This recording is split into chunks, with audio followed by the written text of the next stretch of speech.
What is going on, fam? Welcome to another great episode of Our Smooth Club, the show where everyday men discuss everyday topics. I am Arrington Gavin, and alongside with me are my good friends, business owners. I have Mr. Jonathan Jones. New to the team, we're so excited to have the model extraordinaire, Mr. Eric Castano. And then back for season 2, the wait is over because a lot of people's been asking, where's Andre? He's here. He is back. Mr. Andre Marable, founder of the Pack Travel Club. Fellas, how's everybody doing? Pretty good. Good to see you. Y'all look fresh. Not as fresh as Eric. He definitely, outdressed us today, but everything else is going good though, fellas. Yeah, can't complain. Awesome. Well, look, for those who are watching on YouTube, do us a favor and subscribe, hit the like button, leave us a comment, all that great stuff. We truly appreciate it. Also, we're on all major podcast platforms, so follow, subscribe on Spotify, Google, Apple, all major podcast platforms. You can see it right behind me. Fellas, look, I want to start off this show by talking about looks. So my fiance asked me, she's like, does looks matter? And I don't want to sound like a douchebag, like, no, it's all about the heart. But in my head, I'm like, well, yeah, looks actually do matter, certain ways. I mean, to an extent, I started thinking of the question: Are people that are like more attractive, are they better financially than the least attractive people? Because if you think about it, we're in a society where, like OnlyFans, IG models are becoming self-made millionaires off of selling their looks. And I mean, I was listening to a podcast, the comedian Michael Blackson. He has a podcast out, and the majority of his comedians, guests are entertainers, celebs, and a lot of them are IG models. And this one IG model was saying, yeah, I made like $16,000 last month just off of my OnlyFans. I was like, damn, I'm like $16,000? And in my head, I'm like, well, OnlyFans is just a platform for the purse to really check on, on people. I mean, let's be real. But, what's your thoughts as far as that? Like, if you go into like buying a car or something, and you get approached by multiple, salespeople, are you going to go to the one that's more, more attractive? Or at least, like, how does it go? Like, I mean, I'll start off with Eric. You're a model. You're a professional model. So, what's your thoughts with that?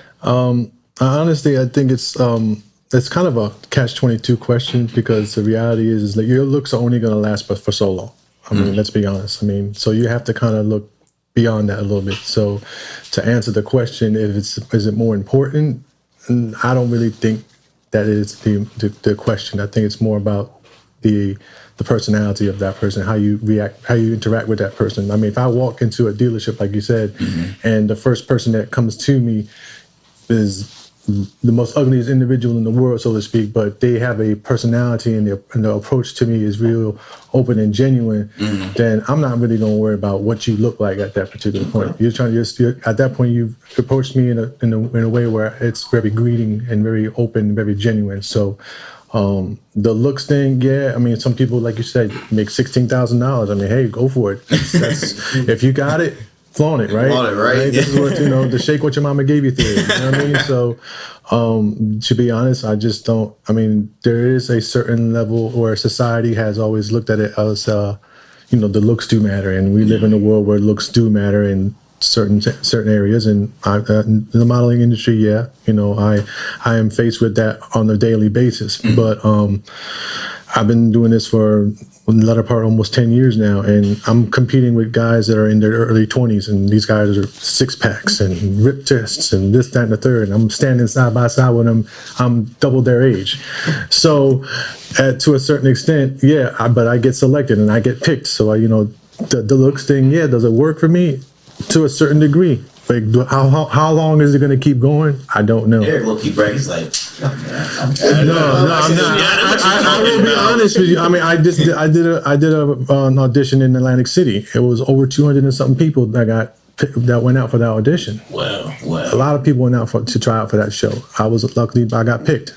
But I'm competing against guys in their 20s, mid 20s, 30s. I'm 45 years old. So I tried out. It was a height requirement. Yeah, I'm 45. So the reality is, I got selected based upon two. I think one was because I was tall. So there's your question. Does the image thing? Yeah. So I'm the tallest one in the group.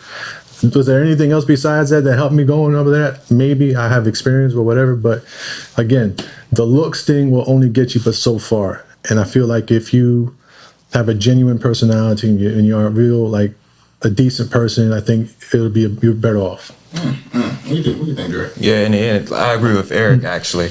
But still, in this society, looks sells pretty much. Right. I mean, no matter who you say or who you talk to, I mean, they're gonna have a beautiful face, you know, selling a product or a service, just to get that buy-in from that potential customer. So you just can't get around it, you know. Yeah, I mean, when you look at like spokespersons for certain companies, I mean, whether it's a celebrity because they have that fan base, or like you said, whether they're a very attractive person, they was like, we gotta get her because she's, you know, the most. So it's definitely, you know, big with looks sells. What about you, Jay? I think personality is definitely a big thing, but I think that looks kind of like help you like stay in the relationship to some sort. Like, I would never be with somebody who just looks like a 10 out of 10, but the personality sucks. Like, I wouldn't do that. But if you have a good personality to start with, and like the looks are there, for like at least a month or two. No, I'm joking. Like, the looks are there, it's like the secondary, then like that's something that's like kind of solidifies. I feel like. I totally it's kind of like a back and forth kind of thing. Like, I totally agree. It just you know, again, it came upon me because my fiance, she was reading I forgot the name of it, but she was reading a book for a class that had mentioned in that about looks, and then, you know, when she tossed me with that question, I'm like, I thought it was about getting me in trouble. I mean, people ask that a lot, and like every time I've said yeah, like they do matter. Like, not gonna lie. Like, I wouldn't want, yes, to be with somebody who I think is ugly, but at the same time, the personality is just as important as looks. Absolutely. Because the look catches your eye when you first see a person or meet a person. That's the very first thing that catches. And it keeps your eyes forward too. Right. Man, well, look, fellas, that I really do enjoy. I enjoy that one. I enjoy the feedback and everything. So look, we will go to a quick commercial break. With our next guest, Mr. Ciroc Fox. We'll be back with our Smooth Club.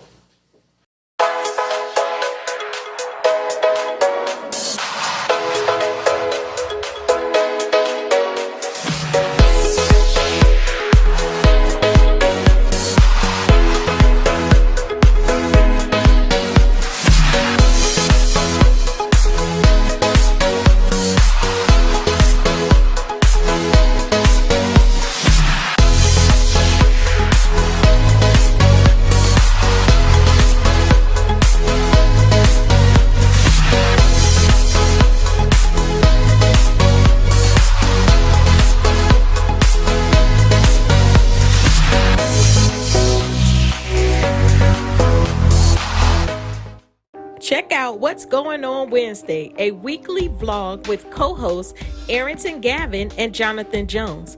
Hear them speak on topics such as sports, men's health, business, current events, and so much more.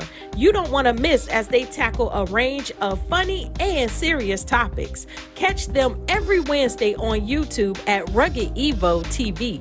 Rugged is the new smooth.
Stigma, I'm going to erase that. He can win.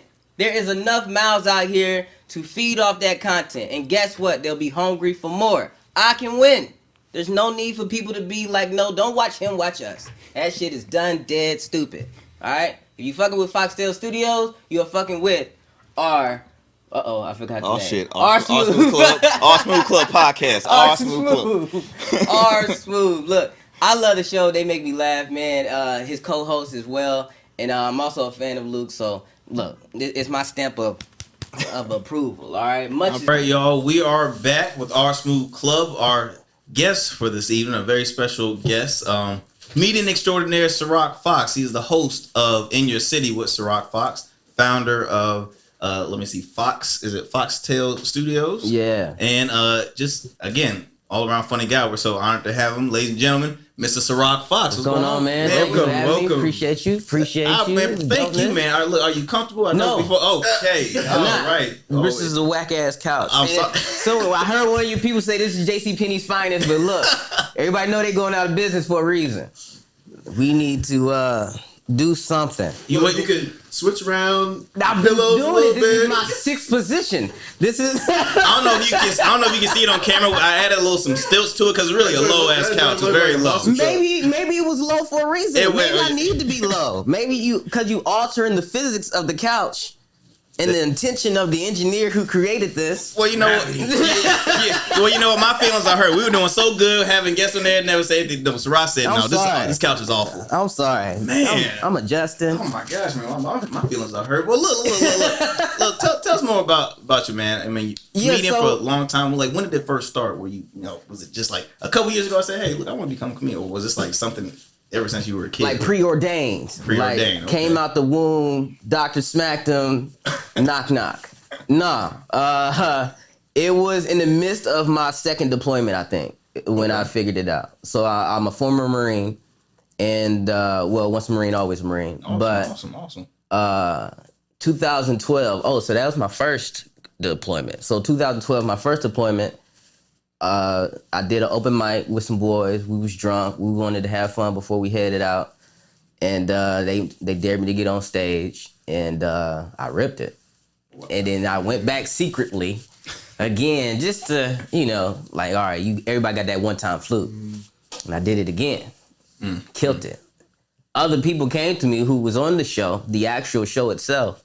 They came to me like, damn, man, you pretty good. How long you been doing comedy? I said, 2 weeks. Yeah. I did one show last week, did today. That's 2 weeks.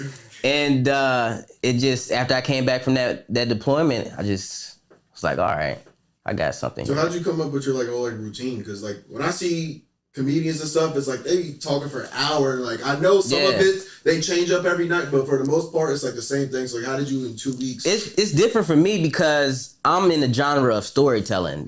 My style of comedy is storytelling. Yeah. So it's easy to remember what happened. That's why it's so, fluid for me. Because I've been through it. And then you just emphasizing on the experience. And see, that's I mean to cut you off. That's the uniqueness. I was talking with you earlier. I love stand-up comedy. I love comedian. I feel like that is, you guys have the most underrated art form. He made me feel mad special when I heard. Seriously, but I mean, seriously, you can literally go up there, like you said, you're telling stories. You can go up there, be on stage for hours and hours and hours and just kill it. And I'm like, let my ass get up there. I'll be like, it's a little warm up here, start just getting nervous and stuff. I can't do it. Tomatoes. Seriously, look, bricks, man. I described it a little bit while we was in the back of the green room. Who, by the way, a plethora of sandwiches and chips. I was so welcome. Tea sandwiches. I ain't eat none of it, but shout out to Chef Williams. Shout out to Chef Williams. But it's like conducting a musical band. It's like conducting the audience. I don't see it so much as me just talking for an hour and a half. You know what I mean? I see it like a pulse. I see a rhythm in the audience. And it's just, I tell my story and I get into that mode.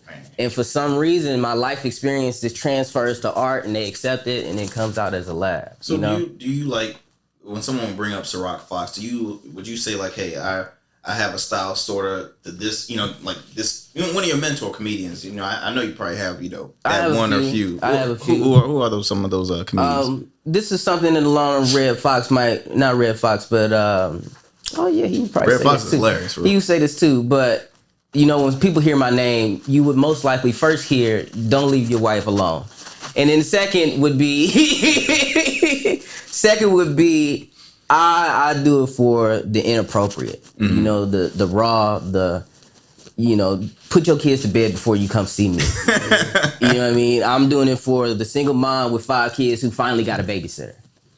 You know what I mean? I do comedy for the boy down at the shipyard who got 3 or 4 baby mamas and he just need a break. You know what I mean? 3 and 4, 3 and 4. 3 and 4, because the 4th is a possibility. But he been hit so many times, he just taking the L. So, you know what I mean?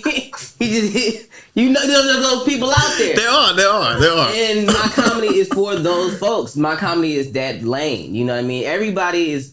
Clean comedy. Respect to them. Mm-hmm. But everybody's going clean comedy route. You got a lot of Christian comedians. You got a lot of people going clean.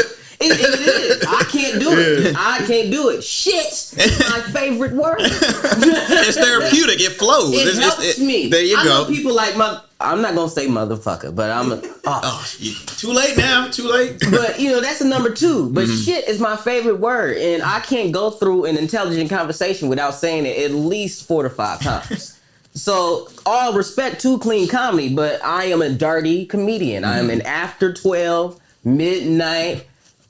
Creak the door, make sure the baby sleep, comedian. And that's what I do it for. So people who in that lane, Red Fox is my guy. Bernie Mac, oh my God, I love him. Kevin Hart, I watch him because of his business. The man is killing it. He's a genius. He's killing it. And these comedians made these huge footprints, and it's so easy for me to just hop to the next one, learn what I can, hop to the next footprint. So.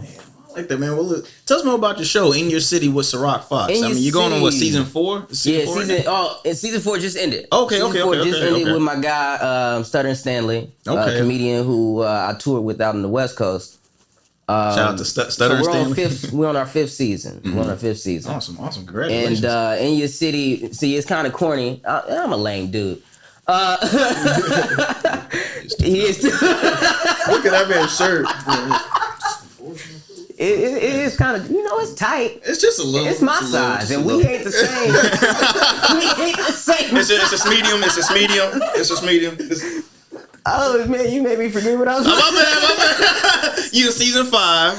Season 5 of In Your City. And it's kind of corny why I started it. Me and my mom, back when I was like 6, 7 years old, we would stay up late at night and watch Jay Leno. And I would love watching Jay Leno interviewing people, and my brothers and sisters would sleep already, and she would even maybe try to give me a whooping to put me to bed. But I eventually come back in the room to watch Jay Leno. And I always pictured myself in that chair. I always pictured myself, doing those interviews. And I always critiqued how he never interviewed people like me. You know what I mean? Like, he never interviewed people like me. No one ever connected with me on that set. And I'm not bashing them or nothing like that. It's just I couldn't. You don't see the realness in it. Yeah, it's just like, okay, you got to get a celebrity that someone has whatever. And. So we fast forward, skip a long story, fast forward. Put some Arsenio Hall in there for study time. You fast forward to COVID, and I had a travel show called In Your City. And I was going to different cities, Philadelphia, New York, Atlanta, Louisiana, St. Louis. We went to all these places, recorded what we could, and I was going to drop all the content. COVID hits, shuts traveling down. No longer a thing. So I only got 1 season, and I got this huge idea. I promised sponsors this amazing show. What am I going to do? I tear down my daughter's room. I put in a studio. And I say, we're going to do a talk show. And I'm going to be the new Arsenio Hall on the East Coast. Wait, did you discuss it with your daughter first? Did the daughter just come and be like, no. This was my room, but I see Mike, what's up there? What's up? I put her in a way, way, way smaller room. I was like, look, you got the bigger room. It's my shit. Don't worry about it. I'll pay you back later. All right? Her birthday just passed. She got an expensive ass bunny. There you go. She got her own room. She got this nice ass fireplace in her shit. She is good. So the payback is all right. But and I told my sponsors I'm gonna do a talk show. I told them it's not gonna be a travel show no more. If you stay with me and don't withdraw your money, I'm gonna put together this show, and I guarantee you it's gonna smack. And a year later, I'm on season 5. I'm at the venue on 35th Street, turned it into a TV station, and I'm interviewing some of the top entertainment artists on the East Coast. Man, and which is it's so inspiring because being like, you know, we're all Hampton Roads guys. You don't see a lot of that kind of stuff coming within you know, the area. And I think what you are doing is just helping change the narrative on things, because it's like, wow, we got all these great comedians. I mean, because you build a brand and build more of a notoriety to some of these, you know, well-known local comedians. So, I mean, but showing how you can adapt too to absolutely. Yeah. To find that type of thing and flip it. You got some plan to travel and you're like, wait, I gotta do this at my house. And you should have seen my face when COVID, because we was going on tour for the first time. And then the travel show just started, so I had a master plan. I was going to tour and film the travel show at the same time. Oh man, I sold $10,000 worth of tickets. Had to give all that money back. Man. I would have gave him like, heck, no, I'm joking. It was like every time you get a refund, the way the thing works is you get a notification through your email. I used to cry at the sound of doom doom. Doom doom. I lost so much money, man. So what was your like favorite show that you've like done? Or I hate when people ask me that. I change it every time. that's fine. So right now, the one that sticks out the most is a young lady by the name of comedian Kimberly Tucker. Kimberly Tucker. To me, she's a big deal. You know, she's been in a lot of underground projects in the 757. I love this woman. She's a little bit older than what you would, you know, normally expect from this type of person running in the game. But I mean, I feel like she's going to make it, you know, as long as she keeps going. And I hear the chatter behind the scenes of people saying because she's older, you know, give up. But she ignores it. She keeps pushing, and she looks good too. I'll be shooting my shot every time I see her. Is your wife watching this? Yeah, she's here. She is here. Okay, She's in the back. She's in the back. She's in the back. Would she accept? That's a different question. Okay. Part two. But so she got on the show, and we just flowed. Like, she's been in the spotlight all her life. It was one of the best interviews I gave. It was give and take. It just sounded amazing. She was dissing why ugly people come up to holler at her. Like, and it's a good question. Like, where do ugly people get the balls to walk up to you and show you, like, hey, you know, let me take you out? That might need to be a topic. You think it's the alcohol? But she think it's, you know, it's her that's slipping. And it's one of the best interviews I ever gave, man. Well, look, man, I wish we can continue this more longer, but hey, we gotta. I know I talk a lot. I'm sorry. It's all good, man. It's all good, fam. Well, look, where can we find you? So, man, please give us your plugs. Yeah. Where my cameras at? These is that on me too? Let me get the bows right. All right. So Instagram, The Real Ciroc, on IG, also on TikTok, where I'm not officially viral yet, but we working on it. The Real Ciroc as well. So my name is SYROK. All right, I'm older than the bottom. Okay, I was here first. You were here. There we go. Hey, put that out there. You were here first. I was here first. I'm 30. I was here first. Wow. Ciroc the bottle is what? We don't know. You're delicious, and I hope to get a very nice branding commercial with you guys one day. But and then if you Google me, all these things will pop up. Foxtailstudios.com. 2 X's in the name. TALES. We do parades for governors. I mean, we do small events for people trying to make money in a venue. Wow, that's awesome. That's awesome, man. We grossed, even during the pandemic, we grossed $30,000 in profits. And that was during the pandemic when everything was shut down. So, you know, times that by 3, and we gonna have a good 2021 year. So be a part of it. That's awesome. That's awesome. Well, look, we'll be back with our Smooth Club. All right, fam, to all the wine lovers out there, this one is for you. Take the snobbery out of wine. Shoe Crazy is a lifestyle brand that appeals to the connoisseur and the novice wine drinker alike. We elevate soft palate wines to a place of distinction by offering a portfolio of delicious, smooth, and sweet wines at a great price. We believe a great wine is like a great pair of shoes to be enjoyed over and over again. Shoe Crazy wine available in all stores that, well, sell wine. Shoe Crazy. That's some good wine. That's really good wine.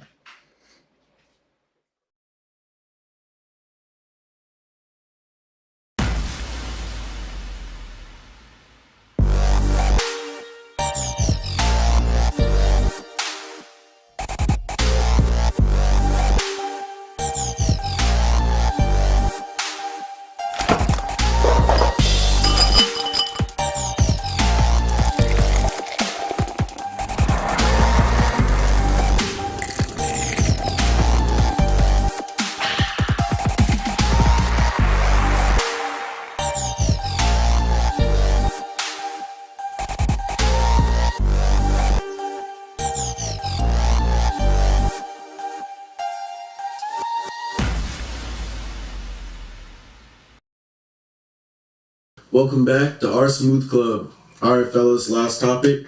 We're coming off election, a lot of heated debates and arguments, and a lot of injustice and police tapes, and society kind of is still heating up, And so, what is like the deal breaker? Because we're in a man cave, we're all chilling, we have heated discussions sometimes. Like you with your boys at home, what's like the one deal breaker where it's like I can't look at you the same. Like I still respect you, but like I can't hang around you. Like what's like the one thing or a couple things that you think?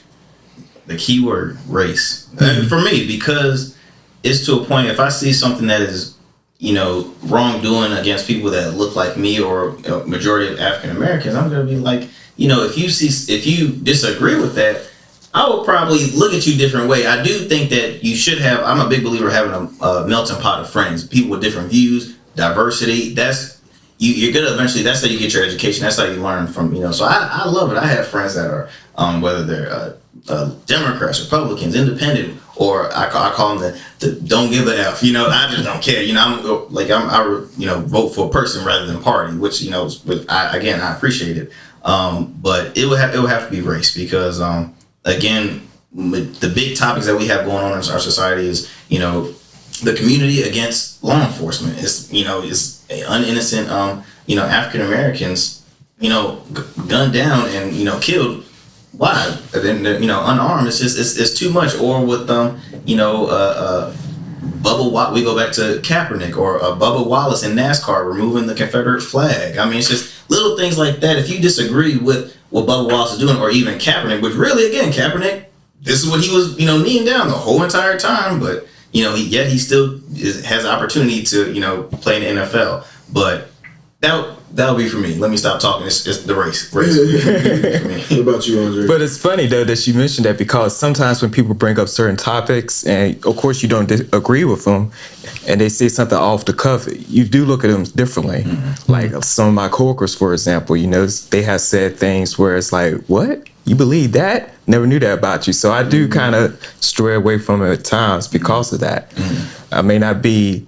I'm not friends with my coworkers, but my relationship will change with them. Mm-hmm. If it's something that I definitely don't agree with, that they agree to, mm-hmm. especially when it comes to race and other topics. And then on top of that, like refuse to listen to you and be like, you know what, maybe I should have, because a lot of people, when it comes to race, they say, well, educate me. What am I doing? And then they react by saying, with anger. I'm like, no, you're trying to learn. I'm not trying to say, hey, you're, it's wrong that you're saying that, but I'm just saying you have to learn eventually. So, to piggyback what you said, the race is definitely a huge thing.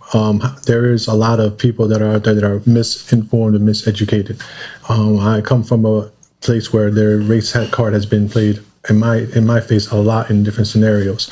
So I've dealt with it differently. There's people that don't understand, misinformed, miseducated, just don't really understand. So what I've come to find out is, instead of trying to be, like you say, or stay away, I infiltrate. Mm-hmm. I get closer. Mm-hmm. I want to find out what's really like, where is it really coming from? Because sometimes people are come from a place that they don't know. This is the first time seeing a black man or a Latino man or whatever. They come from these rural places. They've never seen nobody like this before, and they now have badges, or they have places of power, and they come to an urban city of America and become police officers, and now they're set in situations where, okay, now what? You know what I mean? So again, it's a situation where it's really delicate at the same time, but it's also something that needs to be discussed, like you said. I think the most important is, like you said, the educational part of it all, and letting everybody know. And people, because if you don't know, then how are you going to fix the problem? And I feel like that is the overall sense of this whole thing, is just to kind of like let everybody be on the same page.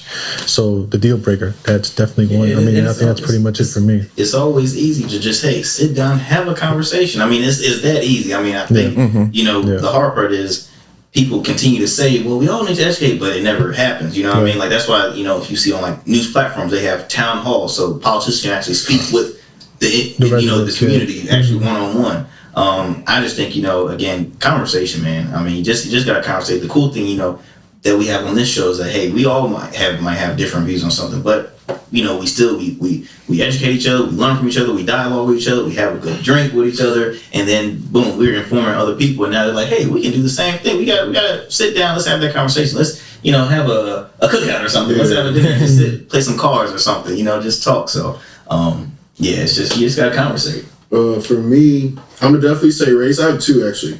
Race is the one, and it's like I've noticed like people I've grown up with who aren't even white. Like I'll see them like on Facebook commenting with all this stuff going on, and it's like, I mean, I grew up in your house, and like you don't even know the whole story. You just reading some TMZ article, and I was like, what if that was me? Then how would you? And you didn't know me. Mm-hmm. So it's just kind of like. Even like not even just like all white people, it's just other races and stuff. I've just seen them say some things of people that I've known, and I'm just kind of like, So like I've been over like their houses and stuff, and I'm just like, Oh no, yeah, best believe this is not at all like a one race. I mean, you can be within your own race. Yeah. They can say something. Whoa, right? That's true. Yeah, because I mean, let's be honest. I mean, I know African Americans that don't really agree with the BLM, and I'm like.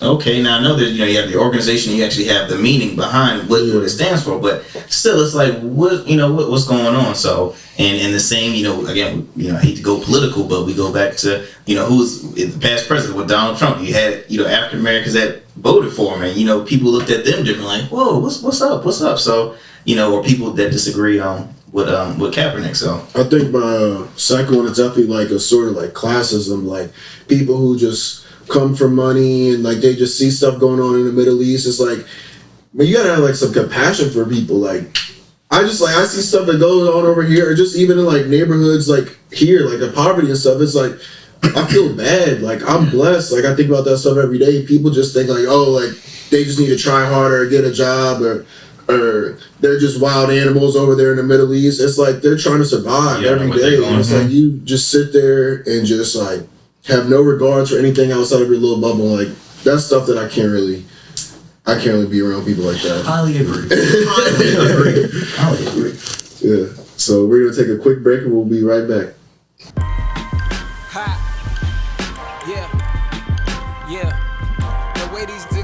Is irrelevant. I heel kick Troy's Achilles and I shoot like Legolas and fly around Earth on Pegasus. The throne is for the taking, so I'm sending these messages.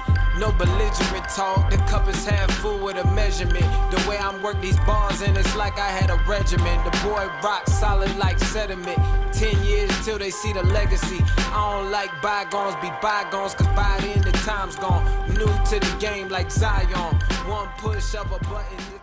Rugged Evolution Beard Care is the hottest new beard care in the market. With 16 amazing scented balms and oils, you can choose which smell you want to try with our new sample balm and oil set, or use the mustache moisturizer and our new leave-in conditioner. Don't forget to add a wooden comb to glide through your beard without snag. Check out our website at ruggedevo.com or call for a private consultation 855-848-3029.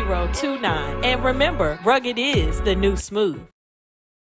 All right, so that is another great episode of our Smooth Club. Again, be sure to subscribe to us on YouTube, Spotify, Apple, Google, all major podcast platforms. Also follow us on our IG page, our Smooth Club, _smooth_club_podcast. You can tune into our show every Thursdays.